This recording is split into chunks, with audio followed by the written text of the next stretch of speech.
São 3.650 dias de uma noite que seria de alegria, sorrisos e para celebrar a vida. Ao contrário disso, a festa na Boate Kiss se transformou em uma das maiores tragédias do Brasil. São 10 anos de uma noite de muita dor, sofrimento e muitas mortes. Recordar essa data é tentar fazer com que uma situação como essa nunca mais se repita. Foi uma sucessão de erros que romperam histórias e que marcaram a cidade de Santa Maria. E você, onde estava no dia 27 de janeiro de 2013?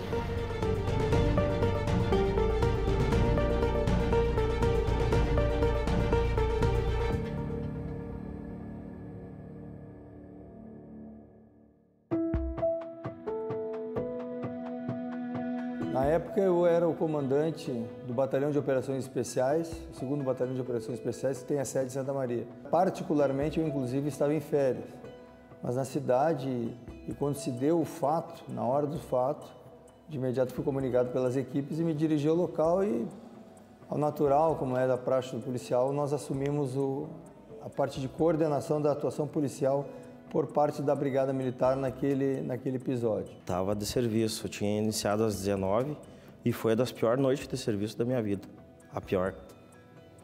Foi muito complicado, tu vê as pessoas ali naquele estado e tu tendo que ajudar e carregar as pessoas, que são pessoas que nem a gente, né? É muito triste. Eu sou enfermeira e eu era oficial de sobreaviso no Hospital da Brigada.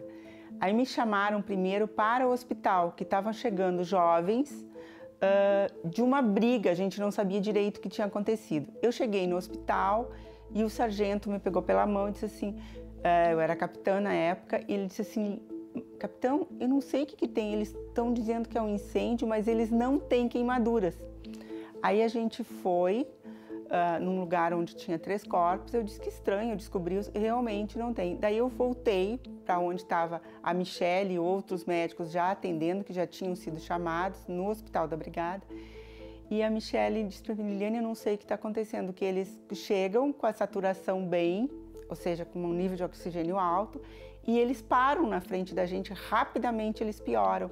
E a gente está entubando e precisa de CTI. Aí nós estávamos patrulhando na cidade, bem próximo até, questão de 1,5 km assim. E a gente acompanhou na sala de operações, despachou a viatura para ir para lá. Um princípio de incêndio na Boate Kiss. Daí a gente não titubeou, a gente já, vamos apoiar lá, porque se é isso mesmo, é de grande proporção. E de fato, a gente chegou lá, era o fogo, fumaça preta, densa, aquelas pessoas ali naquela situação. E daí a gente começou a ajudar, a trabalhar. Quando eu cheguei lá, os meus colegas militares combatentes, que eu sou do quadro especial da saúde, disse, Liliane, entra.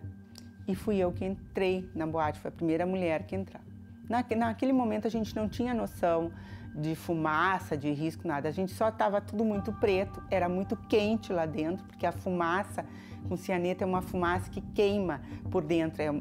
Isso é uma coisa que me conforta muito. Me conforta muito porque eu sei que eles morreram muito rápido, que eles não sofreram. Não deixa o pessoal entrar para apoiar os paisanos, né? Só que a gente não tinha como fazer, não tinha como segurar eles. A gente deixou porque era mais um que estava nos ajudando. Tava uma equipe boa, tudo, mas é que era muita gente. Quando eu entrei na boate, eu mal conseguia respirar. E eu olhei assim onde eles estavam e saí. Aí me deram água. Eu bebi água para poder entrar de novo, porque estava muito quente, já estava rescaldando, mas ainda estavam os bombeiros lá dentro.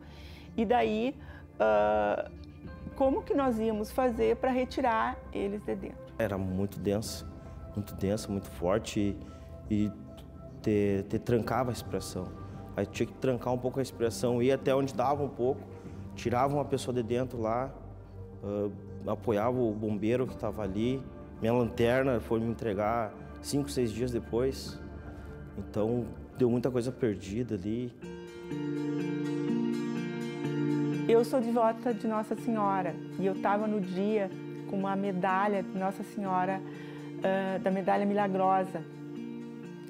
E eu tenho essa medalha ali, posso depois te mostrar. Eu peguei a medalha e me abracei na medalha e disse assim: Nossa Senhora, não me abandona. Eu preciso entregá-los para suas mães. Eu sou mãe. Na época, meu filho tinha 14 anos, minha filha tinha 7. E eu queria entregar a eles, né? Aquela cena deles entrelaçados, mortos ali dentro. A gente já não tinha mais dúvida nenhuma que todos estavam mortos. Todos estavam mortos. Aí começou ali naquele momento o nosso trabalho de retirada dos corpos de dentro da boate, para depois ser levado para um ginásio onde a gente ocorreu a identificação dos corpos. A minha irmã ia ir lá, só que não foi porque tem uma dor de dente nela. E aí tentei ligar para meu pai para falar com ela a respeito se ela tinha ido ou não. Ele falou, não, tá em casa, deu dor de dente. Eu, daí fiquei tranquilo.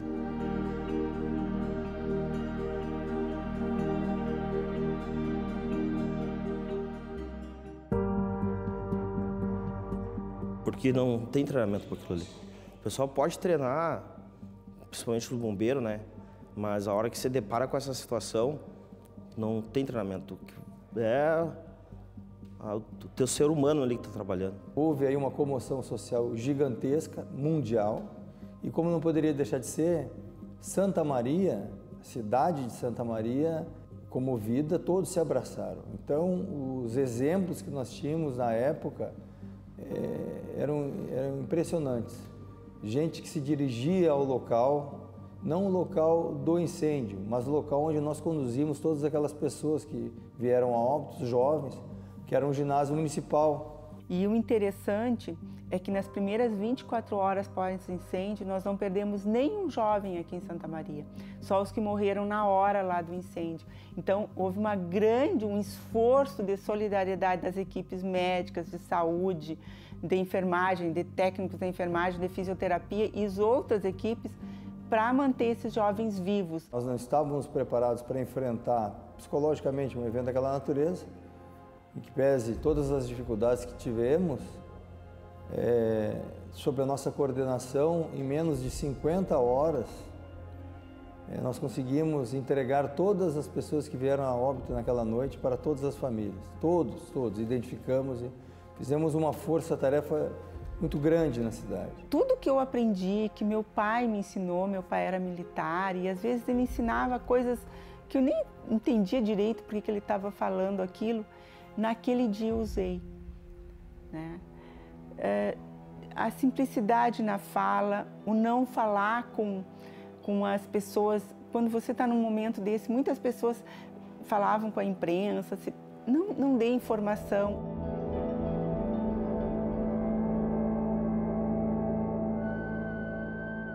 Eu lembro que lá era de madrugada, mais ou menos 2 e pouco por aí, eu acordei com sirenes assim, de bombeiros, mas eu estava muito cansado.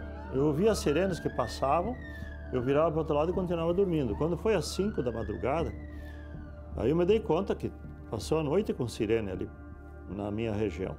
Às 5 da manhã eu me acordei e fui numa sacada que tem na casa paroquial na frente da avenida, que a boate está do outro lado, numa rua transversal, apenas a 50 metros na entrada dessa rua.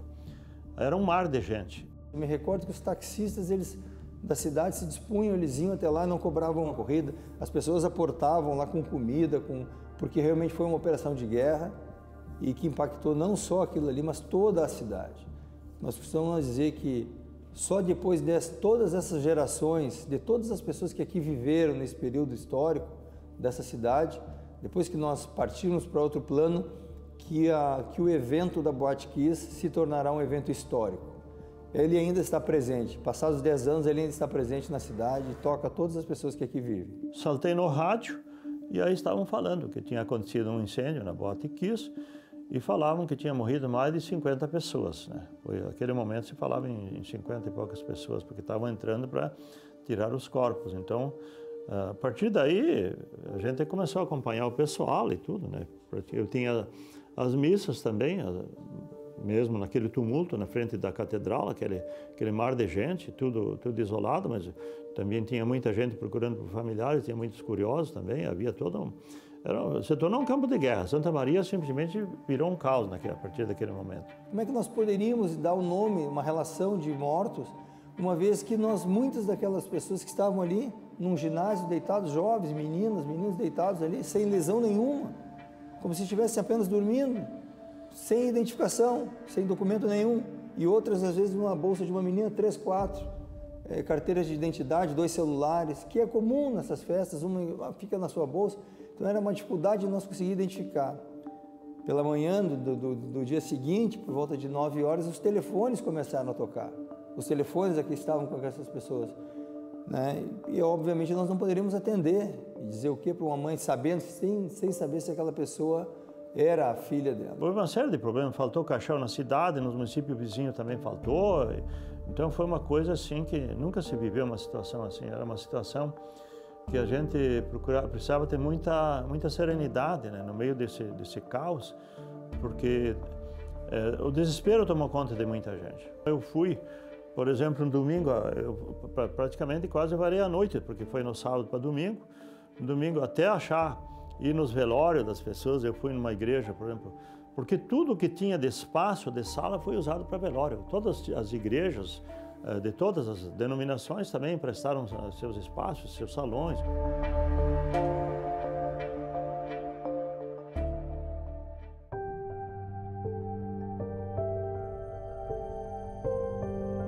Essas são as últimas fotos que o grupo das 5 amigas tirou antes do incêndio começar na Boate Kiss, na madrugada de 27 de janeiro. A noite era para ser de muitas celebrações para Mirella, Gilmara, Flavinha, Vitória e Andriele. É aniversário da André, dia 24 de janeiro. E a Flavinha, 25 de janeiro. E a Vitória, 7 de janeiro. Então, desde os 18 anos, quando elas se conheceram com 17, desde os 18 elas comemoravam juntas. Elas sempre comemoravam juntas o aniversário. E em 7 de janeiro a André foi no aniversário da Flavinha, da Vitória. A André, como a família e os amigos carinhosamente a chamavam, estava completando 22 anos e estudava para o vestibular de desenho industrial. Era uma menina com vontade de viver, cheia de planos, mas que ela tinha aquela coisa de viver hoje. Eu dizia, filha, tu não pensa no futuro amanhã, mãe, é agora, tem que viver hoje, o momento é esse. Não tem que pensar daqui, amanhã ou depois, a gente nunca sabe. Tem que viver agora, o momento é agora. Andriele chegou a ser socorrida com vida, mas morreu ao chegar no hospital. Nesses 10 anos que se passaram, a família foi tentando recomeçar a cada dia. Tem sido, para mim, é uma ilusão. Parece mentira, mas é uma ilusão de que ela vai chegar a qualquer hora. Para mim, que ainda continua. Eu não sinto mais assim quando ela não está, quando a gente sai, se a gente vai para São Lucas, a Gabi vai junto, daí aquela coisa da ausência dela. Quando a gente entra no carro, que sempre eram as duas atrás, fazendo bagunça, daí tu vê que já está aquele silêncio.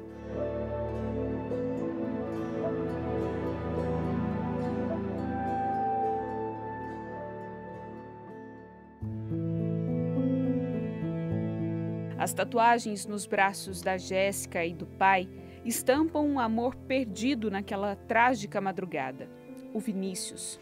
A gente estava recebendo a visita de um amigo do Vinícius, que é de infância, e a gente estava todo mundo aqui na frente de casa para fazer um churrasco e confraternizar durante o sábado, e a gente estava resolvendo onde ir.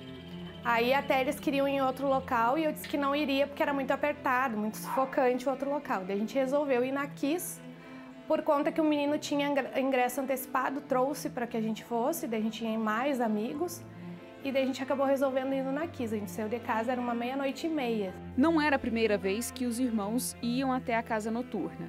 O Vinícius mesmo tinha ido na quinta-feira que antecedeu o incêndio. A gente chegou na festa, daí estava todo mundo junto. Aí quando começou a banda Gurizada Fandangueira, porque a gente já conhecia, eu disse pro Vinícius que eu ia na frente do palco. Ele me perguntou ainda 2 vezes, tipo, aonde tu vai estar? E eu falei, vou estar na frente do palco. E daí ele disse, quando tu sair de lá, tu vem aonde eu estou. E eu falei, não, eu vou ficar na frente do palco. E eu estava exatamente grudada na frente do palco. Aí eu vi ele colocar a luva, vi ele erguer a mão, vi ele cantar a música, vi a primeira faísca, vi quando jogaram água, uma garrafinha d'água, tentaram o extintor e não conseguiram. Tudo aquilo eu estava olhando até então. Aí porque a gente não enxergava fogo, a gente enxergava só os tecidos e uma fumaça. Porque eu acho que foi por baixo dos tecidos que pegou fogo. Aí eu vi que a hora que as pessoas começaram a gritar e o cantor largou o microfone no chão e gritou, tipo, sai.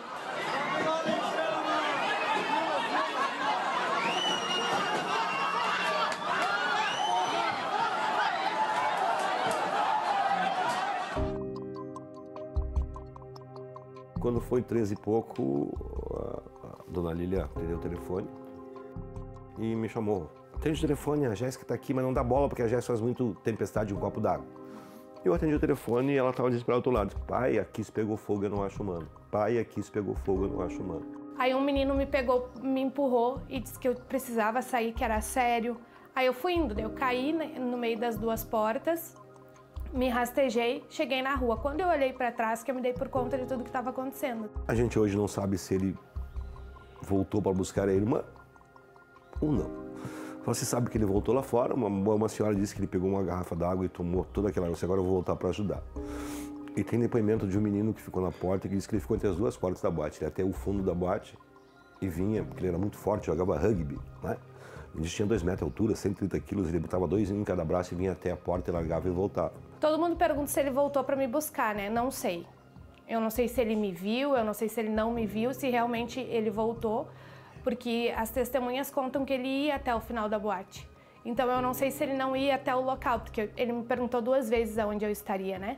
Tem um amigo dele até que salva uma menina muito próxima ao palco. E eu não sei se nisso ele não me buscava, ou buscava os amigos, ou até mesmo ele faria isso por qualquer outra pessoa, porque ele continuou fazendo, né? Mesmo sem me achar. Então eu não vi ele em momento nenhum. O médico atendeu ele, a enfermeira que atendeu fez contato com a gente.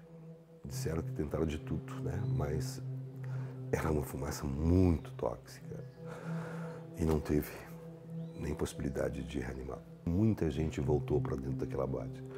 Se não fosse a ação das pessoas que voltaram, eu não tenho dúvidas que hoje nós contaremos muito mais que 252 vítimas. Porque o tempo de reação de bombeiro foi de 4 minutos. A informação que se tem no Ministério da Saúde é que essa fumaça matava em 30 segundos. Então foi a ação dessas pessoas que voltaram, e entre elas o Vinícius. O Vinícius escolheu a data da formatura dele na sexta-feira antes de falecer, né? Ele se formaria meio ano depois, 5 meses depois. A formatura aconteceu, foi em agosto, foi uma formatura linda. Pra gente, acho que dá uma confortada no coração saber que ele era tão amado e tão querido. A gente já sabia, mas a gente ainda teve mais certeza ainda. Eu não sei explicar realmente, assim, mas a ficha não cai. Acho que por muito tempo a ficha não cai. Eu acho que até hoje a ficha ainda não cai, porque quando me perguntam, tem irmão? Eu sempre falo, tenho. Ah, mas aonde que ele mora? Eu falei. Daí eu paro e penso, daí eu digo, no céu. Porque eu sempre agradeço a Deus, porque eu tinha 2 filhos naquela boate. Ele me devolveu. E a gente se uniu em família, se uniu com os amigos e principalmente a gente se uniu na história do Vinícius. É a história dele. Ele escreveu a história dele, não foi nossa.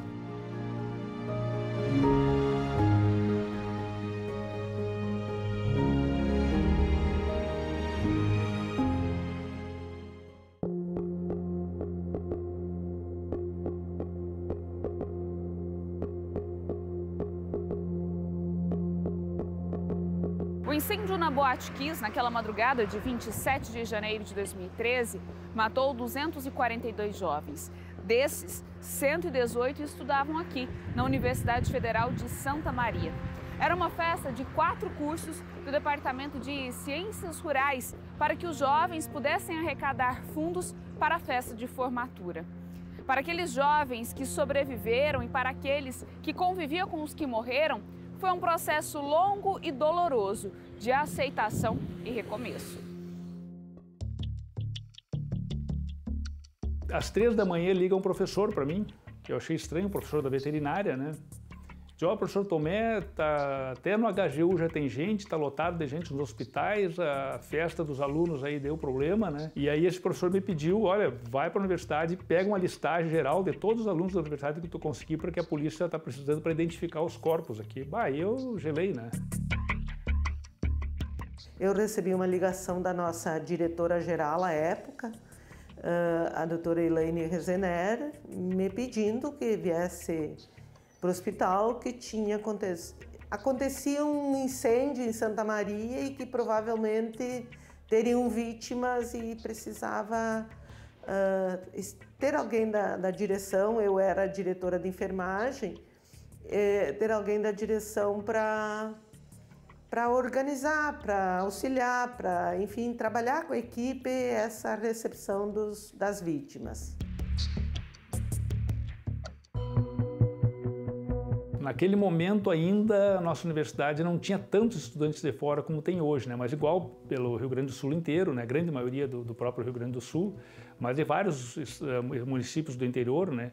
Então a universidade acabou bancando, assim, por uma questão de emergência, né? Dispensou licitação e mandou ônibus, alugou ônibus, fretou para os alunos poderem acompanhar sepultamentos, né? Porque faleceram quase que na hora. Quando eu cheguei aqui, já estava bastante lotada a emergência e continuavam chegando pessoas de táxi, de carros particulares, enfim, de todo o meio de transporte que conseguisse, e as pessoas chegavam, alguns chegavam sozinhos, outros até, eu vi um descendo, acho que de um porta-malas, assim, enfim.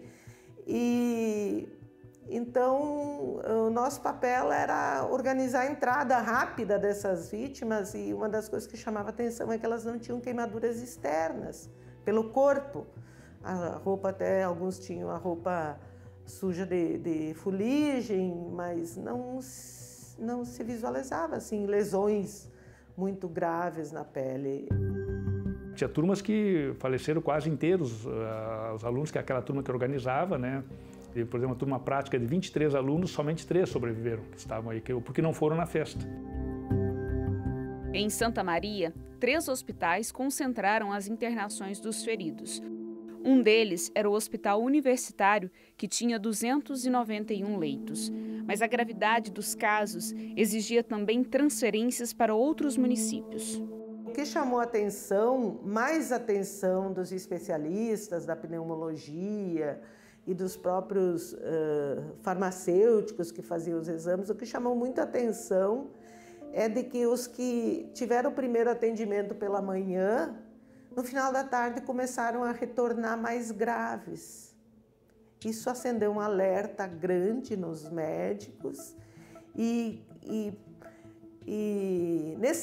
nessa altura da situação já havia uma mobilização nacional, internacional, enfim, para dar um apoio no sentido de definir qual é o atendimento mais adequado, qual é a conduta, qual é o protocolo a ser direcionado para atender essas vítimas. Por causa da intoxicação do cianeto, eram necessários respiradores, mas não haviam equipamentos suficientes em Santa Maria. E aí foi se organizando o atendimento, né? E quando aconteceu aquele momento especial, eu lembro até da pneumologista, nossa médica aqui hoje, ela estava na emergência, não lembro se ela já era especialista ou era residente. Ela disse uma frase, como eu estava na coordenação do atendimento, ela disse assim: mas nós vamos ter que pensar depois da alta, o que nós vamos fazer com essas pessoas? Porque se a intoxicação é comprovadamente por esse motivo e se houve um grande dano às vias aéreas, essas pessoas vão precisar de acompanhamento por longa data. Houve então uma cooperação técnica do Ministério da Saúde com o Hospital Universitário por 5 anos.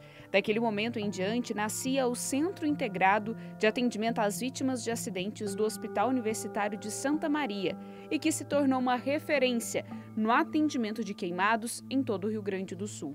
Discutiu-se protocolos conjuntos que habitualmente, né, o comum é termos os protocolos médicos, os protocolos da fisioterapia, da enfermagem, da fono, enfim, de todas as áreas por núcleo profissional. Não, nós discutimos um protocolo conjunto de acolhimento, quer dizer, todos os profissionais que atendiam as vítimas, e foi só assim que nós conseguimos atender a todos num tempo curtíssimo, os mutirões mostraram isso, eles tinham autonomia para avaliar e fazer os encaminhamentos e as solicitações de acompanhamento necessárias.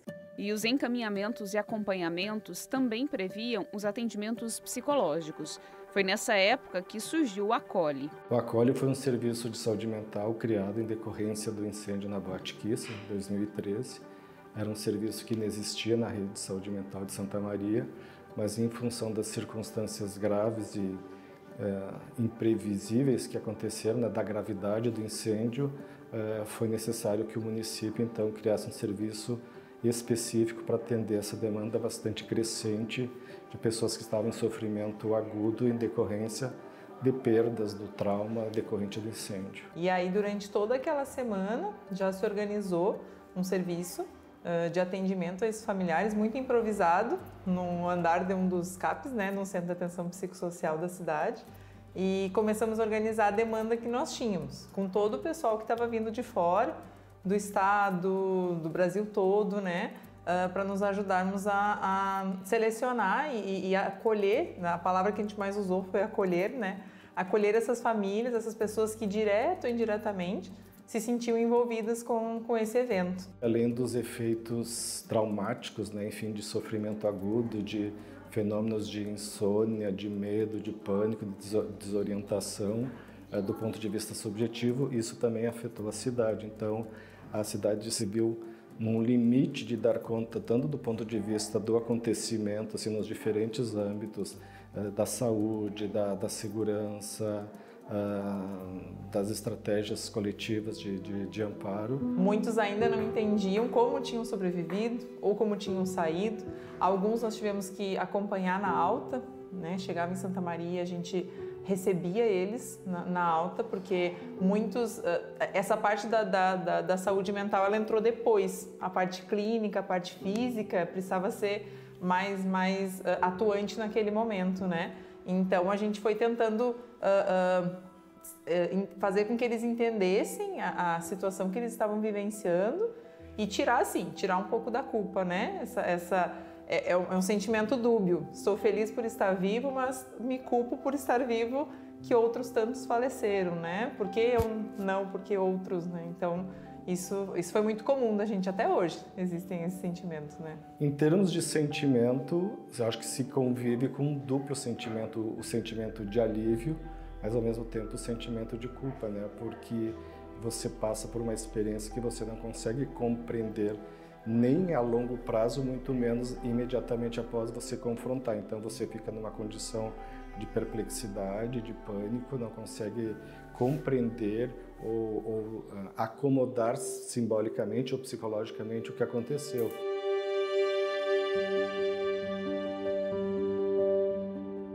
Além do apoio dado pelo Comitê de Crise, as instituições de ensino de Santa Maria também precisaram se preparar para acolher os jovens, as famílias e os colaboradores. A Universidade Franciscana, por exemplo, vivia o luto de perder 34 alunos. Toda perda, sentimentalmente, dói. Mas a perda de jovens ficou algo assim intensamente doloroso, nos ambientes da universidade, com as famílias, entre os estudantes. Algo que precisou ser elaborado, trabalhado e que lentamente nós também procuramos espiritualizar, significar, se dá para dizer isto, mas também transpor o sentido destes fatos para o maior cuidado pela vida. Junto com psicólogos da universidade, outros grupos que vieram voluntariamente, fez todo um trabalho de atendimento aos professores, funcionários, colegas, né? no sentido de preparar a turma para recomeçar, né? E o pessoal queria suspender o semestre, deixar parar tudo, né? Claro que, ao mesmo tempo, a gente pensou assim, puxa vida, mas precisamos nos ajudar, nos consolar mutuamente, entender, né, o respeito a eles todos e vamos, então, trabalhar, né, de maneira assim, mais séria ainda, né, com dedicação, né, para terminar esse semestre, que faltavam poucas semanas, né, avaliação e tudo. Nós precisamos, naquele momento, fazer um acolhimento de uns para com os outros, atender os pais, ouvi-los, pais que tinham um filho único, uma filha única e que perderam. Vieram aqui para ver, rever, buscar seus documentos, alguns para comunicar. Acompanhamos os estudantes que perderam seus colegas.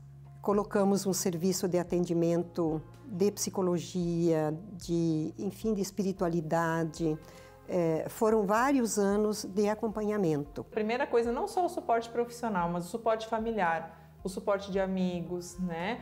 Para que ela consiga perceber que ela passou por isso e ela vai ter que viver com isso a vida toda. Seja tendo algum problema físico, que alguns tiveram, né? Às vezes a marca na pele também, que alguns têm. Então isso vai ficar marcado sempre.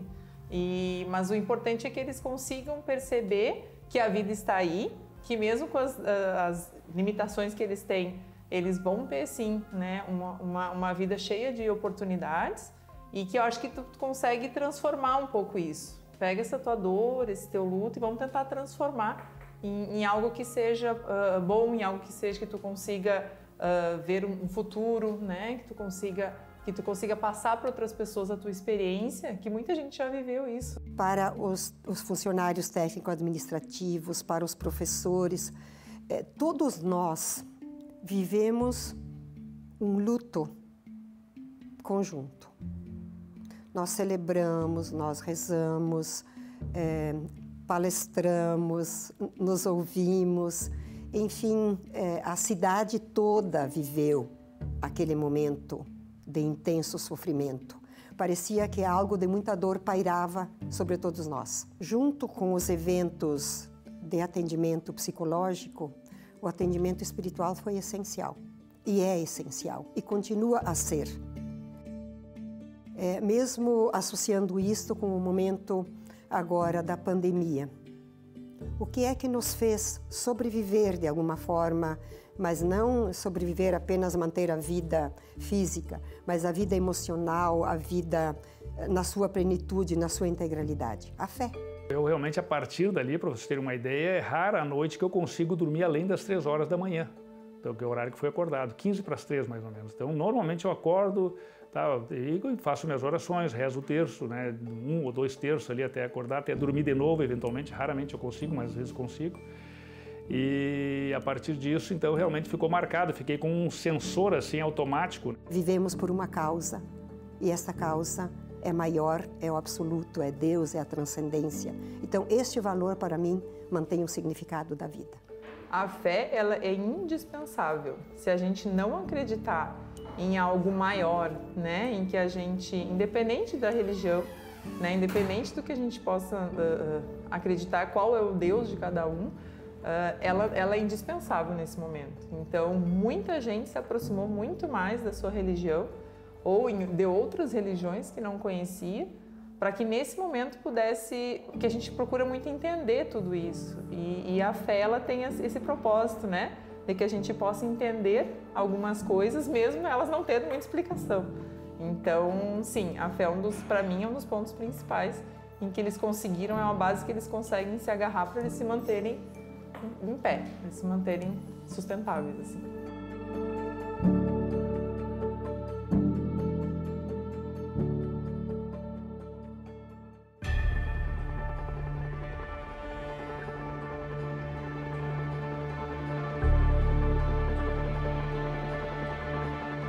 A madrugada de 27 de janeiro de 2013 está marcada nos braços de Deuvani para o resto da vida. As memórias estão na pele, nos amigos, na família.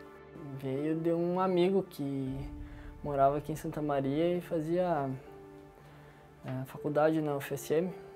E aí ele E fazia tempo já que nos convidava para vir visitar ele e acabamos vindo naquele final de semana da Kiss. E aí a gente ia em outra festa. E acabamos indo na Kiss por essa festa estar fechada. Eles estavam em 7 amigos, entre eles o irmão de Delvani. Eu lembro que era muita gente, assim, muito lotado. E eu tava bem no fundo, assim, porque era o único lugar que quando tu chegasse, assim, na festa, não tinha como ficar no meio, tu tinha que ir indo pra margem, assim, porque era muita gente.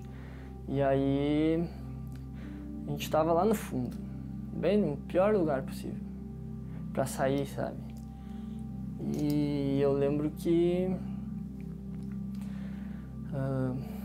as pessoas todas viraram pra saída, assim. Eu tava até de costa pra todo mundo, sabe? Tava com um grupo, assim. E eu lembro que um rapaz, assim, lá no bem longe, assim, pulava e gritava fogo. Gritava assim, né? Fogo, fogo.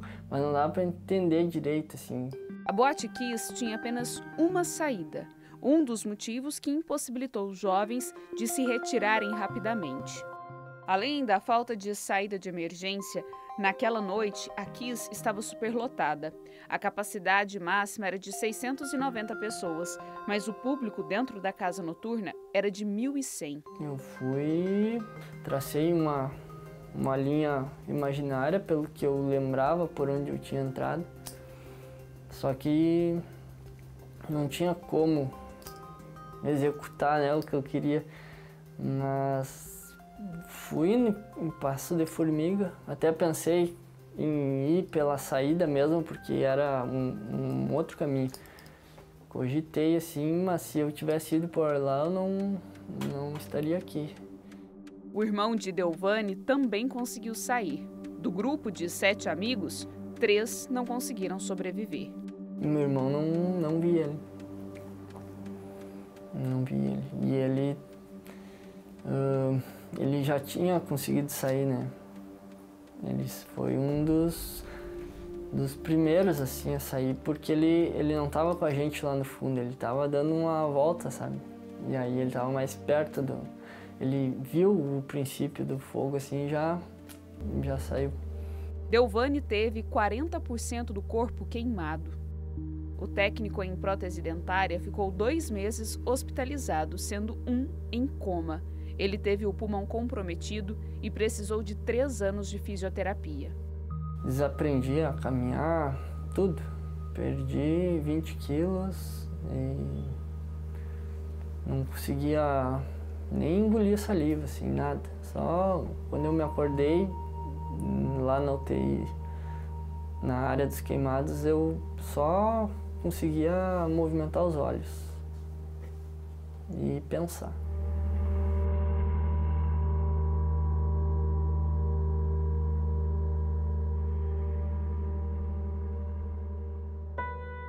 A Boate Kiss tinha sido inaugurada em julho de 2009, mas nunca esteve 100% regularizada.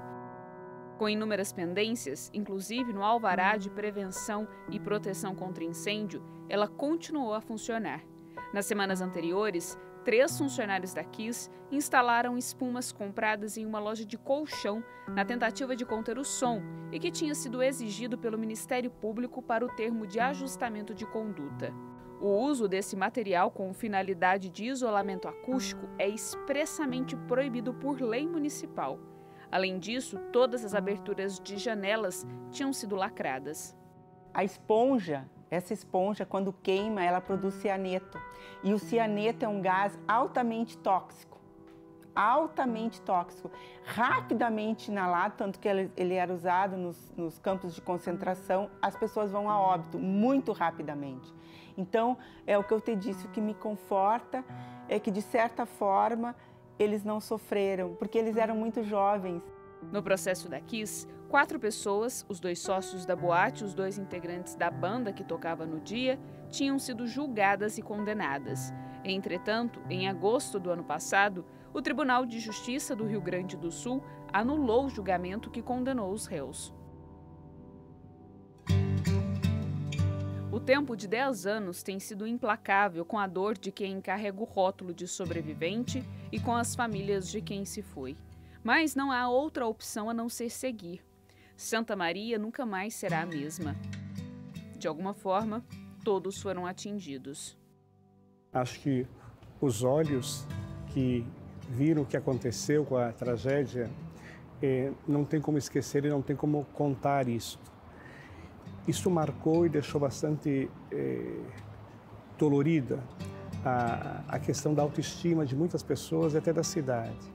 De fato, acho que não podemos perder a memória do que ocorreu para podermos também evitarmos futuras tragédias e também para reverenciarmos o que aqui se passou. Eu estava iniciando a caminhada sacerdotal, né?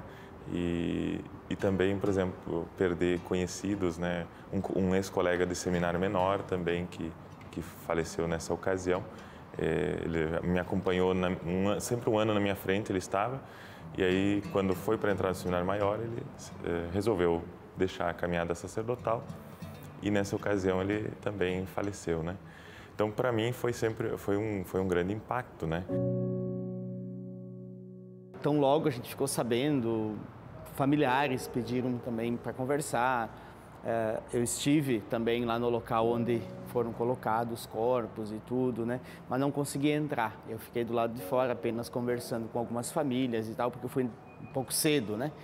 Então, a partir daquele momento, a gente começou a rezar nas missas, aqui nós tinha 4 missas aquele dia no santuário, então rezar pelas famílias, pelas vítimas, pedindo força neste momento, né, para aquele pessoal que perdeu os seus filhos, né, naquela grande tragédia daquele ano. E será que isso tudo é verdade, vale a pena? Você começa a se perguntar e começa a tentar ressignificar a vida, né? Pensar assim, eu estou trabalhando em algo que vale a pena mesmo gastar toda a minha juventude, por exemplo, o pessoal ali perdeu a deles, né? E será que já estavam prontos? Será que tinham algum sonho, algum projeto? Foi um momento de profunda dor que somente a fé pôde dar uma reestruturação naquilo que é possível. Não creio que tenham se reestruturado completamente, porque perder alguém sempre é difícil. Perder da forma, nas circunstâncias que aconteceu, especialmente pessoas jovens, pessoas que tinham um futuro muito grande, eu creio que dá um grande desconcerto na mentalidade, na forma de compreender a própria vida. Então, para muitos, estão sobrevivendo depois de um momento de tanta dificuldade. Era o ano também da Jornada Mundial da Juventude e isso chamou a atenção, né? E claro que aquele baque tinha até inclusive uma jovem que fazia parte de um dos grupos, né? E que teve a sua vida ceifada por essa tragédia, né? Então o grupo em si se afetou mais, né? E a gente procurou acompanhar, procurou ser uma presença junto a eles, né? O próprio Papa se condoeu com a situação da boate e tal, diz assim, tomar a cruz, seguir Jesus e ir para frente. Foi as 3 palavras que ele disse ao arcebispo Dom Hélio quando se encontrou com ele lá no Rio de Janeiro. Então, é aquilo que serve para nós hoje também. Tomar essa cruz, né, estamos aí, seguir Jesus e ir para frente, encontrar novos caminhos, né, de se animar, de encontrar o sentido da vida. A fé é fundamental, né? A gente via, de modo especial, os familiares, né? A gente teve contato nesse tempo com muitos familiares ao longo desses 10 anos que vamos fazer, né? E a gente percebia justamente essa dor. Mas quando a gente rezava, eles diziam, parece que alivia, né? Então, a fé, ela fortalece. Por mais que alguns tenham se abalado, inclusive na fé, por causa do acontecido, mas a gente vê que ainda era a fé que sustentava a vida daquelas famílias e sustenta até hoje, né? Não ficou somente na memória e nos olhos, marcou profundamente todo o ser delas. Elas reconstruíram as vidas, elas ajudaram muito e ressignificaram muitos aspectos de suas vidas, mas não 100%. Até porque causou um impacto muito grande.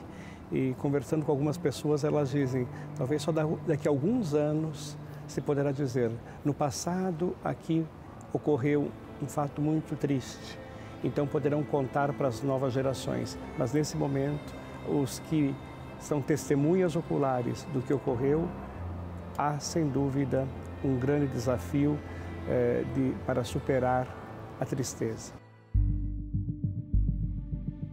Além da dor de toda uma geração que viu a tragédia acabar com tantos sonhos, o que move aqueles que resistiram à madrugada de sofrimento é a vontade de que a prevenção de incêndio não seja apenas um laudo a ser comprado a qualquer preço. A minha maior indignação ainda é com as pessoas.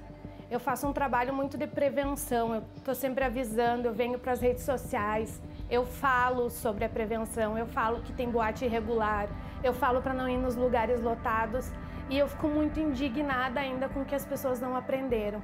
Eu sei que quem vem depois da minha geração, ela já deveria saber, porque a gente teve um ocorrido, então isso deveria virar história.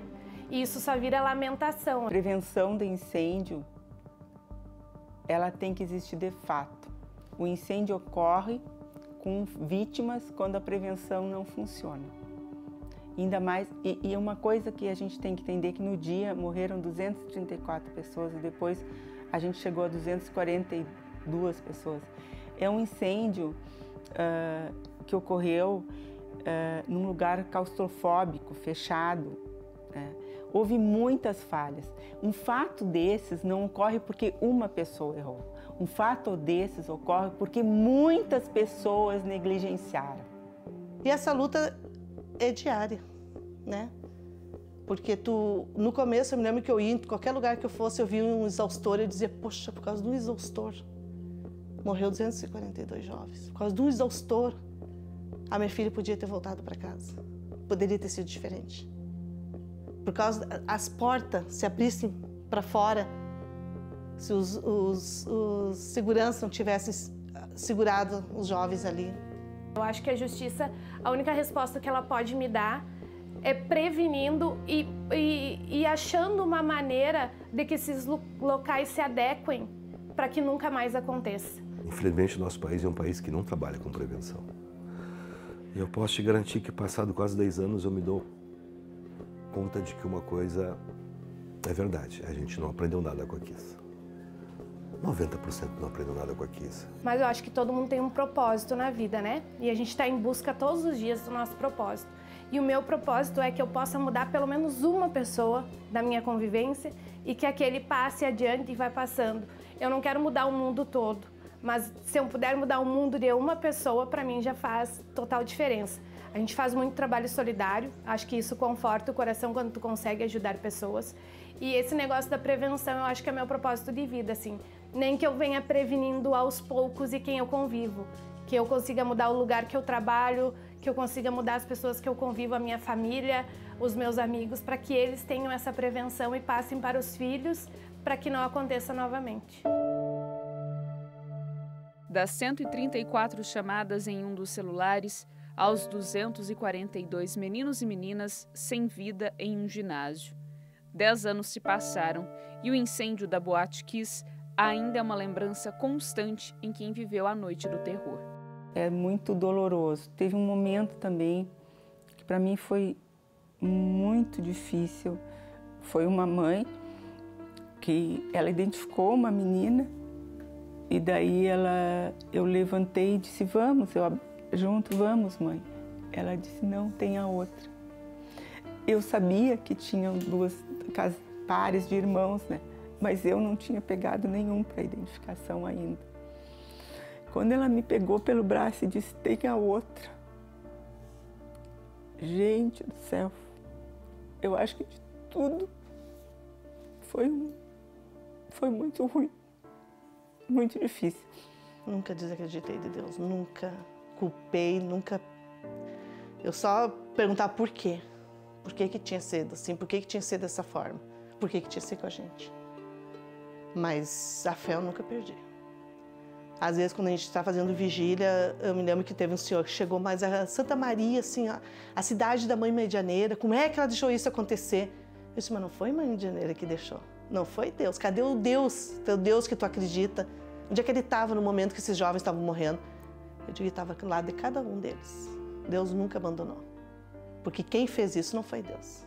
Foi os homens. Eu tive fases, assim, bem difíceis nos primeiros anos ali, mas sempre pensando, nunca me entregando, sabe? Sempre pensando, tentando entender todos os processos e o porquê de tudo. E assim eu fui me agarrando onde eu podia, né? Na fé, em Deus, na família, nos amigos. Foram extremamente importantes para a minha superação. Isso. Eu jurei para ela que eu não ia deixar esquecer o que aconteceu com ela e com as amigas. Que eu não ia deixar cair no esquecimento. Só que tudo era muito novo. A gente nunca, sabe, nunca falei, nunca foi, mas vai fazer 10 anos que a gente nunca parou de falar. Se eu tô aqui hoje é por um propósito e isso mudou totalmente a minha vida. Hoje eu sou outra pessoa, assim, depois daqui. Consigo aproveitar as pequenas coisas, sabe? As coisas simples da vida e consigo viver o presente. É indispensável começar, já depois praticamente de 10 anos, uma experiência pascal, onde aquele lugar é tão próximo da minha casa, aquele lugar onde aconteceu essa tragédia. Cada vez que passo ali, rezo e espero que a gente possa encontrar ali um sinal pascal. Sinal pascal que, claro, passa por tantos aspectos, como a justiça, como a questão da religião, a questão especificamente psicológica. Hoje, né, quase 10 anos depois, eu percebo que a vida ela se tornou mais um presente, muito mais um presente todos os dias. Eu realmente consigo valorizar aquilo que muitas vezes a gente, né, não valoriza, às vezes se queixa do trabalho, às vezes se queixa de muito trabalho, de pouco trabalho, mas tu vê vidas tão jovens sendo perdidas tão rapidamente e pessoas que viviam intensamente, assim, se conversarem com os pais, vocês vão perceber que muitos pareciam que sabiam que teriam pouco tempo, então eles precisavam viver tudo, né? E eu acho que eu saio disso um pouco assim, preciso viver tudo, preciso absorver tudo que eu tenho para que eu consiga ser completa, né? Uma vida que a gente espera completa. Nunca vai ser 100%, mas que a harmonia de todas as coisas que a gente vive consiga fazer parte assim, da nossa vida, né? Para os pais, nós estamos tendo grande reverência pelo sofrimento deles, mas é indispensável, especialmente nós que somos cristãos, dar a dimensão pascal, do Calvário para a ressurreição, da cruz para a vida, da dor transformada em amor. Será que nós conseguimos fazer isso? Se eu olho para os grandes místicos cristãos, eles passaram por grandes experiências dramáticas, mas eles ressignificaram tudo isso. Eu creio que essa é a grande tarefa da Igreja aqui em Santa Maria.